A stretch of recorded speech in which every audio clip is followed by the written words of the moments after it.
Dan seyogianya bagi kita juga untuk memilih teman-teman yang baik, teman-teman yang dekat dengan Allah, dan menjauhi daripada pertemanan yang jelek dan pertemanan yang menjauhkan kita dari Allah Subhanahu wa taala.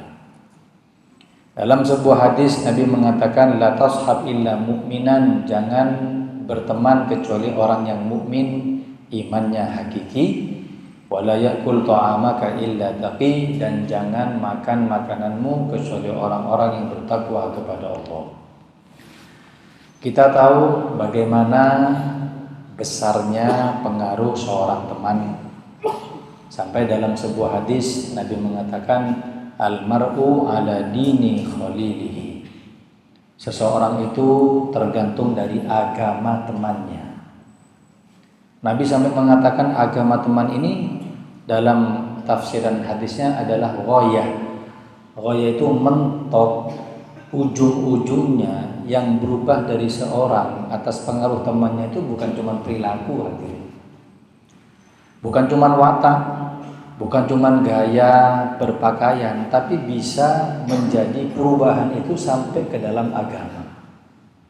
Makanya Sayyidina Ali bin Abi Thalib, beliau mengatakan kalau pengen tahu seseorang bagaimana wataknya, karakternya, jangan tanya sama orangnya, gak bakal ngaku, yang ngaku paling kebaikannya, kejelekannya ditutup. Tapi tanya siapa temannya, dekat dengan siapa itu. Kita di pondok pesantren kalau ada anak ini nakal, kita tanya temennya siapa. Oh ini Ustaz beling, ya wis, podo sama. Karena almar'u ala dini khalilihi, seseorang itu berada di dalam agama temannya. Lalu Nabi mengatakan, falyanzur ahadukum man yukhalil, maka pilihlah teman di antara kalian. Teman itu pengaruh, ya. Pertemanan, lingkungan itu pengaruh. Sampai saya sekitar 5 tahun yang lalu temu satu orang. Dia ini dekat dengan orang non-muslim.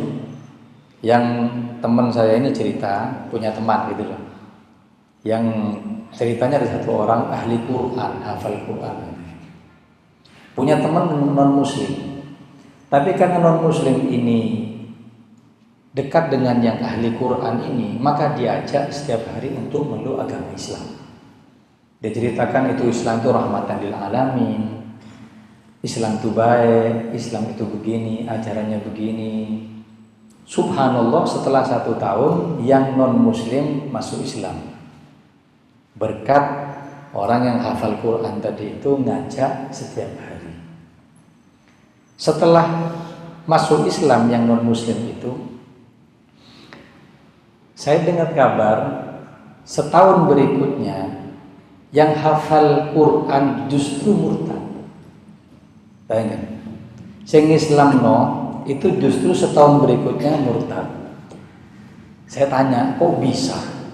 Oh, yang masukkan ke dalam Islam non-muslim ini adalah dia, tapi kok dia sing mlebu agama lain?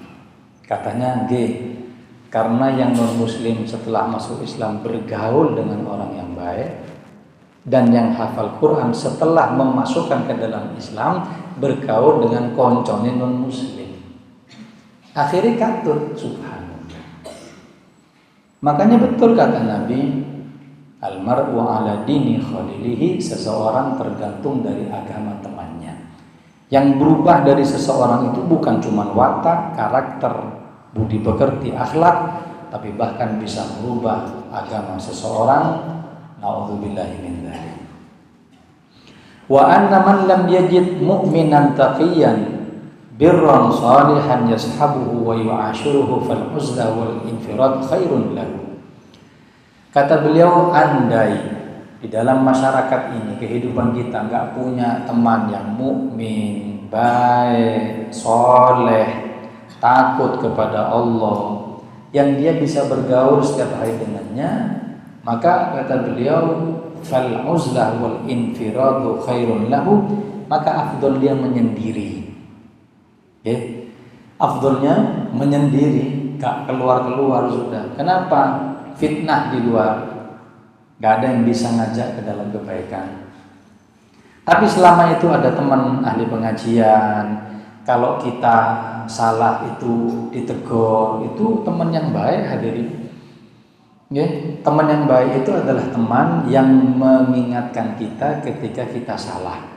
Dan kita yang salah wajib menerima nasihat tersebut. Ya. Sampai dikatakan sodikuka man sodakoka la man sodakoka. Temanmu itu yang bisa mengarahkan kamu ke dalam kebenaran, bukan yang sekali membenarkan perbuatanmu. Bukan semua perbuatan itu dibenarkan. Oh gak apa-apa, gak sholat, oh gak apa-apa. Sampai tidak cuma tanda masalah. Perbuatan kita dibenarkan terus meskipun itu salah, itu bukan teman yang baik. Teman yang baik itu adalah teman yang bisa mengajak kita ke dalam kebenaran, bukan yang selalu membenarkan perbuatan kita. Makanya pentingnya teman. Wa aslih min mukhalatati ahli syarri wal fasad, dan hati-hati daripada kumpul dengan orang-orang yang enggak baik, orang-orang yang rusak, orang-orang yang jauh dari cahaya Allah Subhanahu wa taala. Bahkan Allah Subhanahu wa taala mengatakan dalam Al-Qur'an, al-akhillau yawma idzin ba'dhum li ba'din adu illa al-muttaqin. Al-akhilla itu pertemanan yang akrab. Jadi kalau bahasa Arab itu teman itu bahasa Arabnya ada 4 apa 5. Ada namanya sohib, ya, ada namanya korin, ada namanya khalil. Khalil itu teman akrab yang saling mengisi. Saya sumpek, saya cerita ke sampean, sampean sumpek cerita ke saya. Itu namanya khalil. Kalau sohib itu seperti teman, cuman kenal tok, sama kenal sama saya, tapi kita nggak punya hubungan lebih dekat, itu sohib namanya. Tapi kalau tingkatan khalil itu ada mudakhalah, panjenengan pinjam uang ke saya pinjam uang ke panjenengan, kita saling ngisi satu dengan yang lainnya. Yang khalil ini, pertemanan yang sangat akrab seperti ini, Allah katakan al-akhilla yauma idzin ba'dhuhum li ba'din adu. Pertemanan yang sedekat ini kena menjadi musuh di hari kiamat. Saling tuntut hadirin. Nah iya. Illal muttaqin, kecuali kalau didasarkan pertemanan tersebut karena takwa kepada Allah Subhanahu wa taala. Jangan salah, teman kita, kolega kita, seperjuangan kita, teman SD, SMP, SMA, kuliah, teman ketika di kantor, ketika di pekerjaan, ini kelak nanti saling menuntut satu dengan yang lainnya. Yauma yafirrul mar'u min akhihi wa ummihi wa abihi wa sahibatihi wa banihi. Orang akan lari dari temannya, dari orang tuanya, dari ibunya, dari istrinya. Kenapa? Saling nuntut kan? Kelak akan saling nuntut. Makanya pilih teman yang baik. Lah, dan lingkungan muttaqin tadi ini yang kelak tidak akan saling menuntut adalah lingkungan kita di majelis-majelis ta'lim, majelis-majelis kebaikan, majelis-majelis yang mendekatkan kita kepada Allah Subhanahu wa taala. Bahkan dikatakan wasiqal ladzina taqaw rabbahum ilal jannati zumara, akan diantar orang-orang yang bertakwa kepada Tuhan mereka menuju surganya Allah itu zumara, rombongan-rombongan. Nanti masuk ke dalam surga itu rombongan, datang lagi rombongan. Sama juga sebagaimana akan diseret orang-orang yang kafir ke dalam nerakanya Allah di rombongan-rombongan. Wasiqal ladzina kafaru ila jahannama zumara, akan diseret, dihinakan orang-orang itu masuk ke dalam nerakanya Allah zumara, rombongan-rombongan. Lah, sekarang pertanyaannya, kita ini rombongan yang mana? Dan siapa rombongan tersebut? Kata ulama mengatakan rombongan-rombongan itu adalah irtibatat, hubungan-hubungan yang ada di dunia. Seperti majelis taklim. Ini nanti jadi satu rombongan. Orang yang mengadakan acara keagamaan, maulid, saling telepon, sampean niat nopo? Oh aku soalnya, nggih sama sing telepon Habib ya, nggih konsumsi saya. Ini ada irtibatot, ada hubungan di situ. Dan ini nanti rombongan inilah nanti yang kelak akan berkumpul satu rombongan di bawah bendera Nabi Muhammad akan digiring masuk ke dalam surganya Allah Subhanahu wa Ta'ala. Maka ini nikmat banget. Orang ahli majlis itu luar biasa nikmat hadirin. Ya.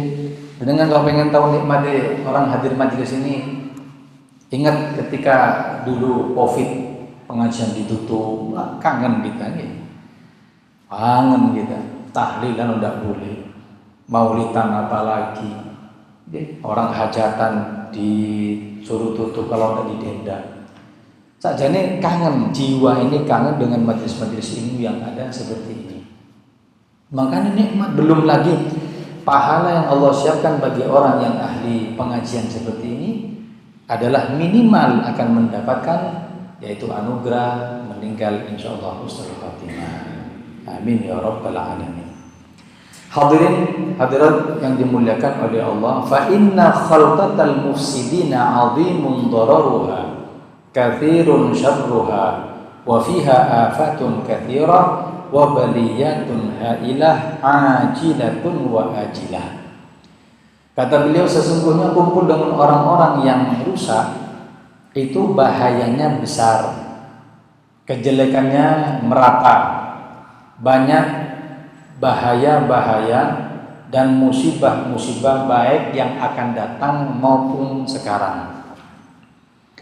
Dulu hadirin, ada orang di zaman Nabi itu yang sudah masuk ke dalam Islam, tapi gara-gara punya teman akrab yang gak suka dengan Islam, minta teman ini untuk keluar lagi dari Islam.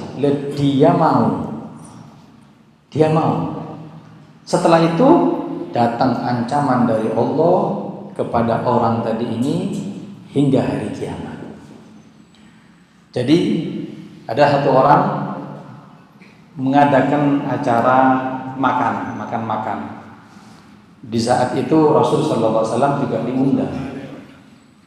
Orang-orang Mekah ini kalau ada hajatan terus undang panjenengan, misal panjenengan gak makan makanan saya, itu penghinaan buat saya. Terus dimasak saya mengeluarkan uang, saya persiapkan semuanya, sama gak makan. Akhirnya orang ini ketika mengadakan jamuan makan, semua diundang daripada orang Mekah, termasuk yang diundang adalah Kanjeng Nabi. Yang mengadakan ini non muslim, orang kafir. Setelah itu Nabi dapat undangan, Nabi bilang, saya tidak mau datang dan saya tidak akan makan makananmu. Waduh, penghinaan. Maka orang ini mengatakan, terus kamu sekiranya bisa makan makanan saya, apa yang bisa saya perbuat? Kata Nabi, syaratnya satu, masuk Islam. Sambil masuk Islam, saya akan makan makanan sampean. Dia bingung, aku masuk Islam, aku bertolak belakang dengan suku kaum saya, dan saya punya teman akrab yang gak suka dengan Islam. Pasti aku akan dibedot, akan diputus hubungan saya dengan teman saya ini. Ayo, milih di antara dua hal yang sulit. Jamuan makan gak dimakan oleh Nabi, atau dimakan tapi saya keluar dari agama nenek moyang dan banyak musuhnya, termasuk teman sendiri. Akhirnya dia pilih apa? Dia pilih masuk Islam. Dia pun, aku tak masuk Islam. Setelah syahadat, jamuan makan seperti itu dimakan sama Kanjeng Nabi, yang muslim. Setelah dimakan, tersebar masuk Islamnya orang ini gara-gara jamuan itu. Sampai teman akrabnya tadi itu marah, didatangi ke rumahnya, dikatakan kamu ini segitunya gara-gara makanan, undang Muhammad gak mau makan, sampean pokso sampai sampean masuk ke dalam agama Islam, ninggalno agama nenek moyang. Kalau gitu ya sudah, kita putus di sini. Gelo, masa gara-gara ini sampean mutusi saya? Iya, kamu bukan agama nenek moyang lagi, kamu bukan saudaraku. Koncomu Muhammad iku wis. Katanya nggak gitu kan, itu tadi saya masuk Islam gara-gara jamuan makan. Tapi saya tidak membenarkan. Gak iso, sampean wis muslim. Akhirnya karena takut ditinggal sama teman, orang ini bilang, bagaimana saya bisa kembali akrab dengan panjenengan? Katanya syaratnya 2. Napa? 1, keluar dari agama Islam, katakan Tuhan itu adalah Lata dan Uzza.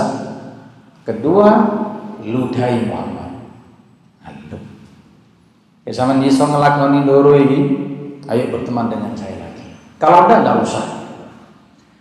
Ya tekanan hadirin. Ya, teman seperti itu datang ke Nabi lalu mengatakan, wahai Muhammad, saya keluar dari agama yang saya tadi peluk dan saya masuk Islam gara-gara biar panjenengan makan makanan saya dan saya beriman kepada Tuhan Lata dan Uzza. Akhirnya murtad. Setelah itu dihidui, diludahi Kanjeng Nabi hadirin. Subhanallah, diludahi. Loh kok dalam riwayat mengatakan yang ludah tadi itu sebagian kecil itu percikannya itu mental ke dalam pipinya. Jadi ngeludahi kan dekat begini, diludahi itu ludahnya dia sendiri mental ke dalam dirinya, ke pipinya tadi itu. Lah mentalnya ludah tadi itu jadi terbakarnya pipi orang tersebut. Sallallahu alaihi wasallam. Kanjeng Nabi hadirin diludahi. Setelah itu turun ayat apa itu? Yauma ya'addu dhalimu 'ala yadayhi yaqulu ya laitani ittakhadtu ma'ar rasuli sabila ya wailata laitani lam attakhid fulanan khalila. Pada hari di mana seseorang menggigit jarinya, dia nyesel mengatakan, ya Allah, coba Allah tahu saya tidak keluar dari agama orang ini. Saya keluar gara-gara ajakan teman saya yang mana dia mengajak ke dalam neraka dan orang ini sudah mengajak saya ke dalam surga. Nah ini ayat turun kepada orang ini. Berarti ancaman ini, yauma ya'addu dhalimu, orang gigit jari itu karena penyesalan, itu dia hinaannya akan ada hingga hari kiamat. Kenapa? Karena Al-Quran akan senantiasa ada hingga hari kiamat. Bahkan saya buka tafsirnya itu, orang ini nanti siksanya beda. Selain disiksa dengan api neraka, kemudian dipecut, itu lain. Dia punya siksaan beda. Kenapa? Dia akan makan jarinya sampai entek sak tangane. Kan? Ketika habis gigit jari sampai tangan, Allah kembalikan seperti semula. Digigit lagi, gigit lagi. Karena penyesalannya sudah datang yang namanya agama Islam, wis mlebu lagi. Gara-gara teman bisa murtad kembali.